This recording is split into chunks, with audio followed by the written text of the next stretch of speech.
ઓમ વિષ્ણવે નમઃ.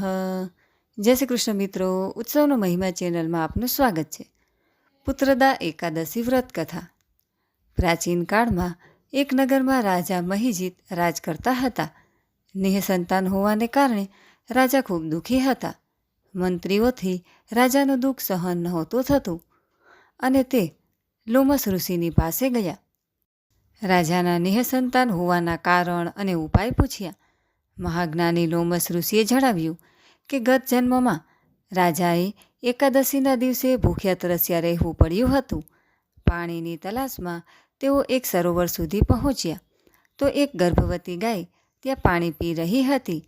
રાજાએ ગાયને ભગાડી દીધી અને પોતાની તરસ બુજાવી હતી.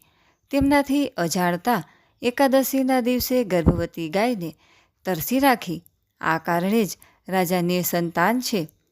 લોમેશ ઋષિએ મંત્રીઓને કહ્યું કે જો આપ લોકો ઈચ્છો કે રાજાને પુત્રની પ્રાપ્તિ થાય તો શ્રાવણ શુક્લ પક્ષના એકાદશીનું વ્રત રાખો અને દ્વાદશીના દિવસે વ્રતનું પુણ્ય રાજાને દાન કરો. મંત્રીઓએ ઋષિની જણાવેલી વિધિ અનુસાર વ્રત કરીને તેનું ફળ રાજાને મળે તેવી કામના કરી. તે બાદ રાજાને પુત્રની પ્રાપ્તિ થઈ. આ કારણે પવિત્ર એકાદશીને પુત્રદા એકાદશી પણ કહેવાય છે.